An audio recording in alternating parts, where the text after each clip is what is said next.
The Lakers came out strong, moving the ball with purpose and playing aggressive defense. Early on, it looked like Los Angeles might pull off a big road win. LeBron James set the tone from the start, attacking the basket, hitting shots from deep, and energizing his teammates. Meanwhile, Minnesota appeared tight in the opening minutes, and Luka Dončić, who was expected to be a key player for LA, clearly wasn't himself. Battling stomach pain that began the night before, Luka struggled to find any rhythm. He managed only 2 points early on, and it was obvious he was fighting more than just Minnesota's defense. Even with Luka off his game, the Lakers kept pushing forward. Austin Reaves rose to the occasion, showing his usual fearlessness and hitting timely shots. Alongside LeBron, he kept the offense moving, and the Lakers went into halftime with a 4-point lead. It wasn't a flawless half, but it gave Lakers fans a reason to believe. By the break, LeBron had already poured in 22 points, playing smart and aggressively, showing the playoff urgency that comes from years of battles. You could feel the stakes rising. Every possession felt critical.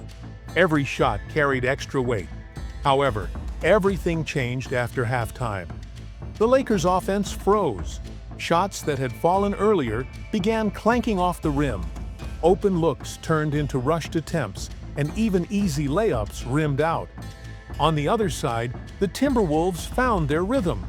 Anthony Edwards led the charge with relentless defense, forcing the Lakers into 16 turnovers and turning those mistakes into easy points.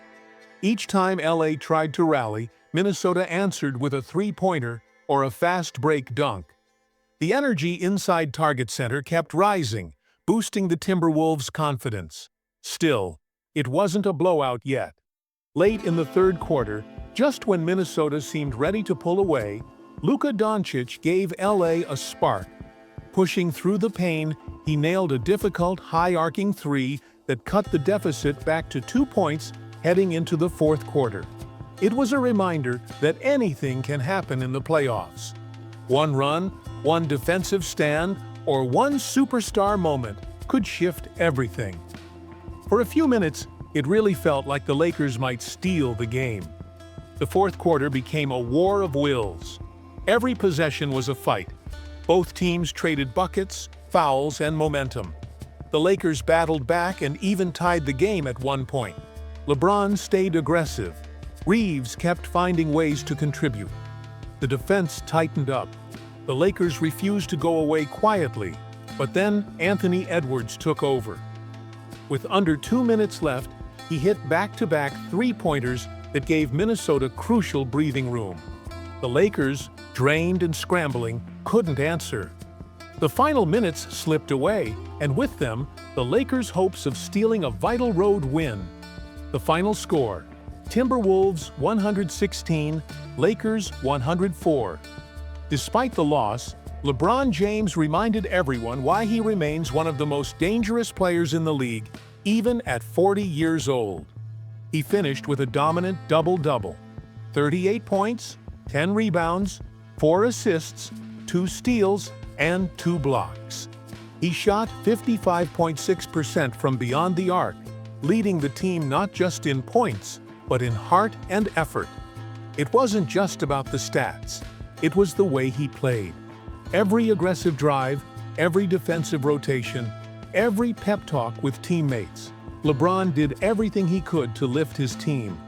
Austin Reaves also stepped up in a major way, finishing with 20 points, 7 rebounds, and 4 assists. Without his contributions, the Lakers wouldn't have stayed close. But unfortunately, that's where the positives ended. Luka Dončić, who had been so vital earlier in the series, was a shadow of himself in Game 3. He finished with only 17 points, far below his usual playoff numbers. Even sick, though, he contributed in other ways by handing out 8 assists, grabbing 7 rebounds, snagging a steal, and blocking a shot.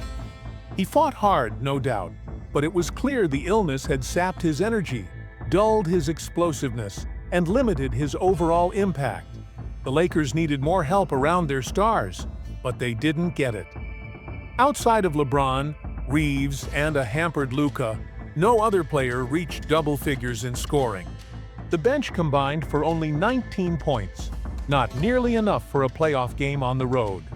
Missed chances, sloppy turnovers, cold shooting, and poor execution doomed them after halftime.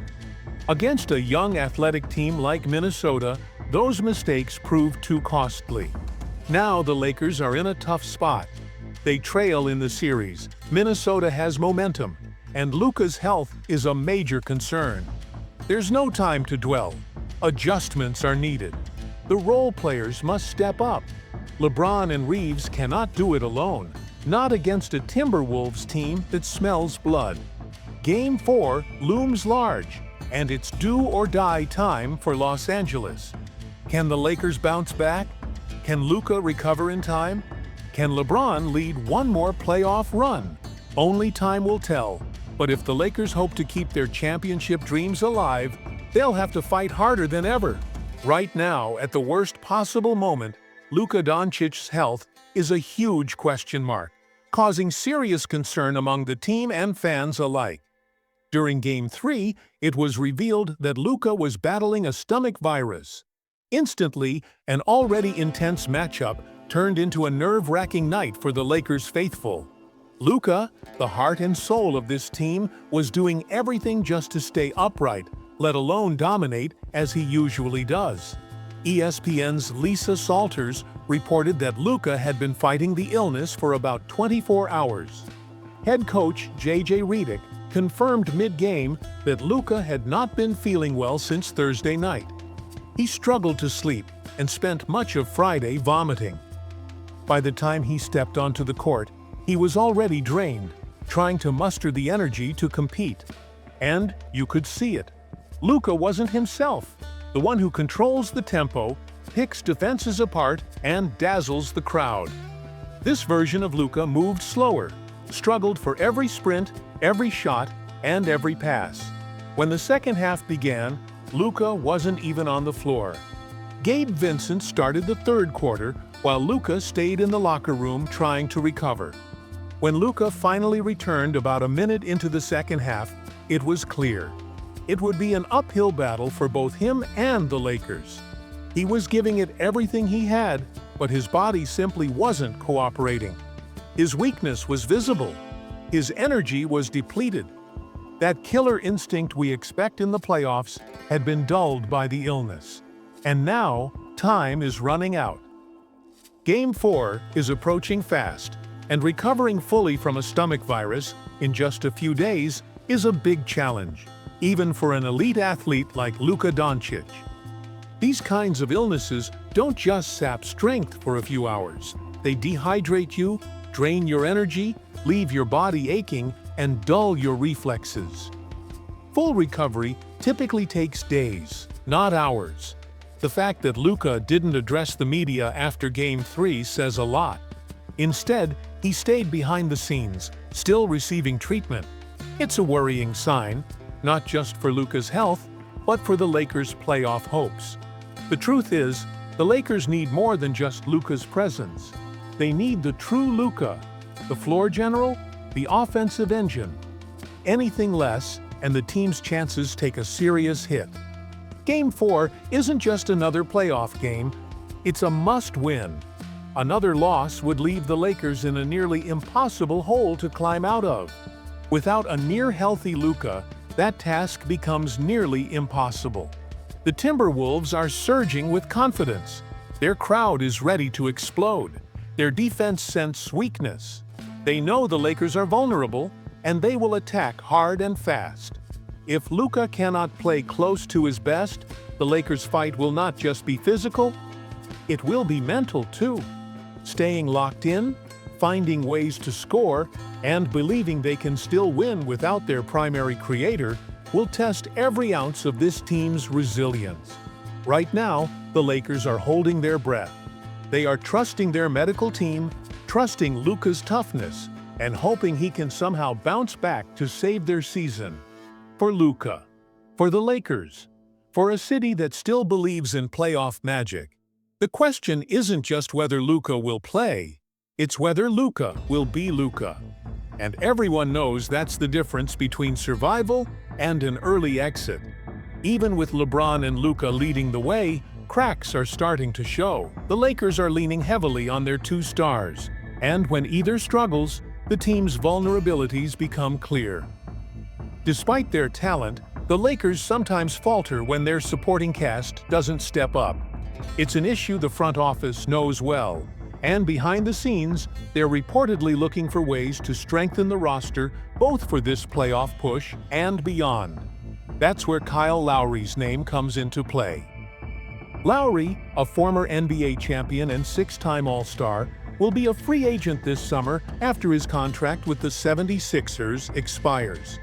Even at 38, he remains one of the league's most respected veterans, a player whose leadership, toughness, and playoff experience could be exactly what the Lakers need. Lowry isn't the same player he was during Toronto's 2019 title run, but he can still make an impact.